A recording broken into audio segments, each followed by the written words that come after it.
আসসালামু আলাইকুম প্রিয় বন্ধুরা, দেখেন এটা সাকুয়া ব্রিজ এলাকা, ঢোলভাঙ্গা, পলাশবাড়ি, গাইবান্ধা। তো গাইবান্ধা সাকুয়া ব্রিজ এলাকায় ইপিজেড বাস্তবায়নের দাবিতে গণসংযোগ 2025 সংগ্রামী গাইবান্ধাবাসী। গাইবান্ধা জেলার উন্নয়ন থেকে বঞ্চিত এলাকা।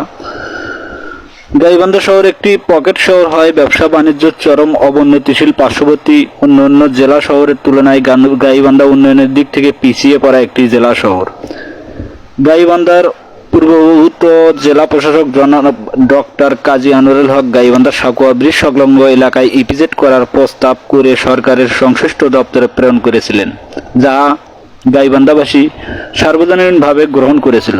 দুঃখজনক হলেও সত্য যে কিছু ষড়যন্ত্রকারী মহল তৎকালীন ডিসি গাইবান্ধা প্রস্তাবনা ধামাচাপা দিয়ে বিরোধপূর্ণ একটি জায়গা অধিবাসী সাঁওতাল পল্লীতে ইপিজেড করার পায়তারা করছে। সাঁওতাল জনগোষ্ঠী ইতিমধ্যে উক্ত প্রস্তাব প্রত্যাখ্যান করে প্রতিবাদ করছে। গাইবান্ধা সাকুয়া ব্রিজ এলাকায় গাইবান্ধা সদর পলাশবাড়ি সাদুল্লাপুর সংলগ্ন ইপিজেড নির্মিত হলে রাজপথ, রেলপথ, নৌপথ, হেলিপ্যাড কাছাকাছি হওয়ায় বিনিয়োগকারী ব্যক্তি বা প্রতিষ্ঠান বিনিয়োগে আগ্রহী হবে। সুন্দরগঞ্জ, ফুলছড়ি, শাহঘাটা, সাদুল্লাপুর, গোবিন্দগঞ্জ, পলাশবাড়ি, গাইবান্ধা সদরের কর্মজীবী মানুষ ইপিজেড এলাকায় সহজলভ্য বেতনের সহজ যোগাযোগের কারণে যাতায়াত করতে পারবে। ফলে গাইবান্ধা সাকুয়া ব্রিজ অঞ্চলে ইপিজেডের বাস্তবায়ন দেশের অর্থনৈতিক উন্নয়নে জোরালো ভূমিকা রাখবে। ব্যবসায়ী মহল, বিনিয়োগকারী ব্যক্তি প্রতিষ্ঠান আগ্রহী ও লাভবান হবে। গাইবান্ধার উন্নয়নের স্বার্থে গাইবান্ধাবাসী প্রাণের দাবি। আমাদের 3টি ধাপ।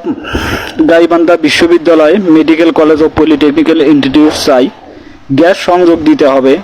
গাইবান্ধা সদর হাসপাতালের দুর্নীতি, অনিয়ম বন্ধ সহ চিকিৎসা ব্যবস্থাপনা উন্নয়ন করতে হবে।